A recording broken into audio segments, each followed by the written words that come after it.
Ito yung karugtong nung kagabi na video, yung sa canistel na seeds. Ito yung buto na sinangag ko kagabi, kumain kami. Masarap siya actually. And okay siya. I mean talagang okay, edible. Ano yun? Tapos ito ngayong umaga, kain sana ako antigas. So ito ngayon ang bago akong project. Yung project na yon, next video.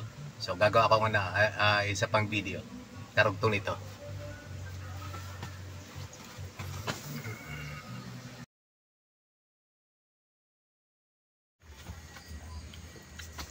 Good evening.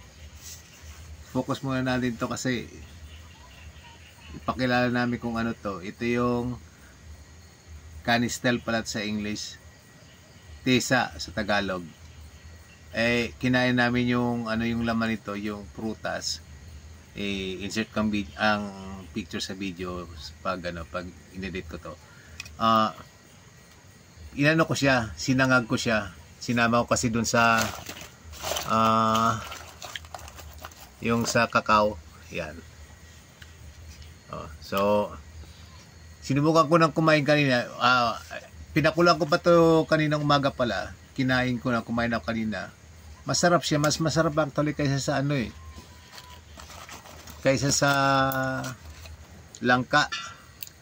Kaysa sa jackfruit o sa kamansi. Mas masarap siya At tumikim nga si Mama Erna kanina. And masarap. So ito yung kakao. At pinapapak na rin lang namin to.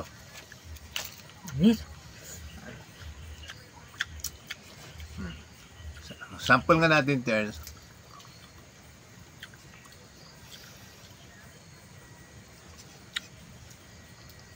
Hindi ako magsalita sa kakao masarap Anyway,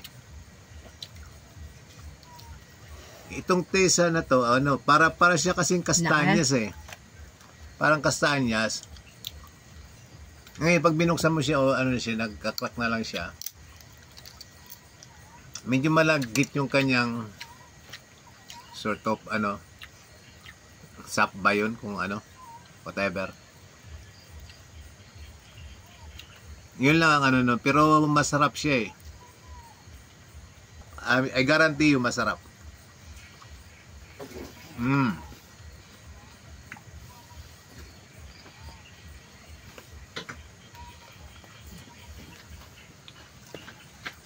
Ang laman niya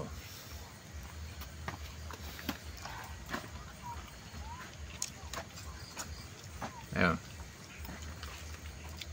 Focus natin. Ito yung naging balat niya.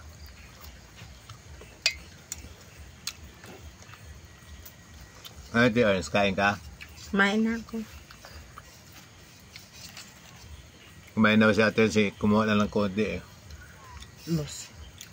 Kumain na ako. Ayaw na. Busog kasi. Kakapunan lang namin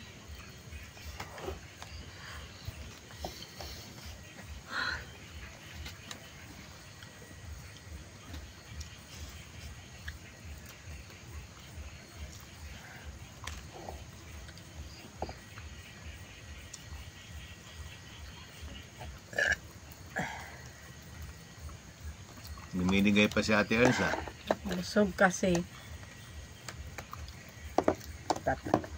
Tapos kumain na rin ako yun kanina.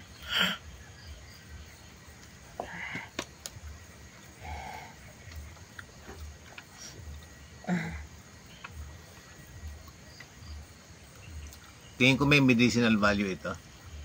Hindi na ito basta pagkain. Ito doon ako makasama sa ginagawa mga formulation ng mga rejuvenating o mga nakakapagpagaling sa diabetes, ganun. I'm not sure. Hula ko lang.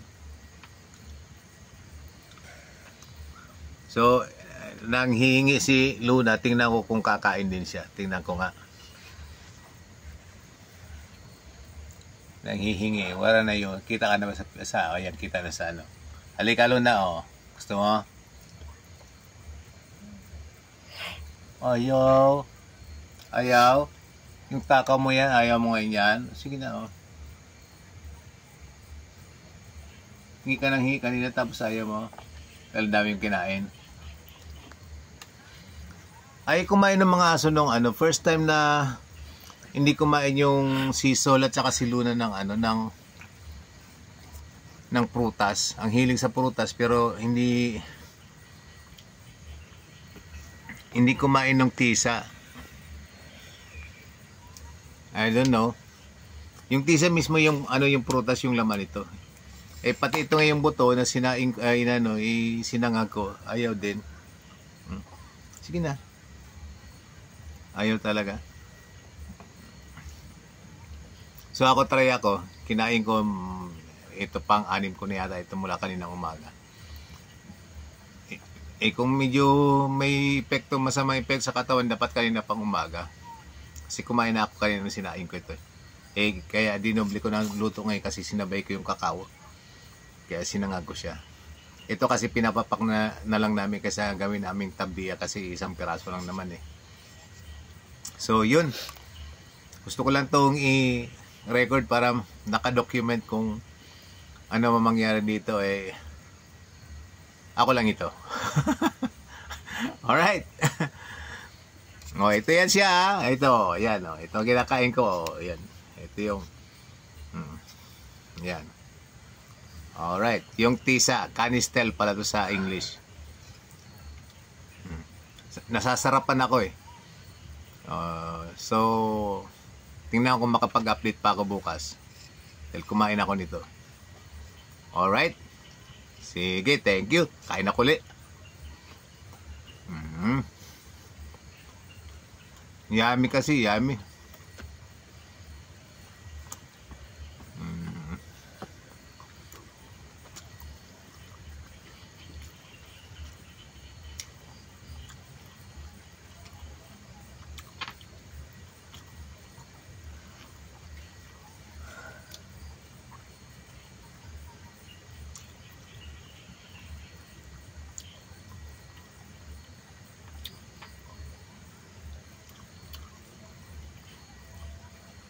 Sarap eh. Ubusin ko na.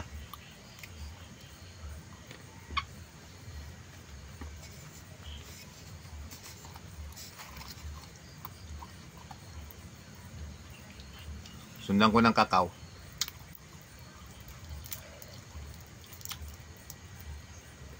Habang bagong luto pa. Minit-init pa siya eh.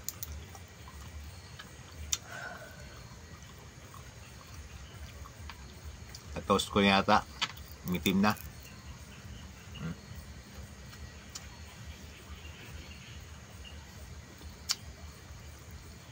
Ayan, pinapapak lang namin to. Pure chocolate. Yung kakao. So, ang kinain ko ngayon, experimental. Buto ng tisa o canistel seeds. Tapos, cacao seed. Alright?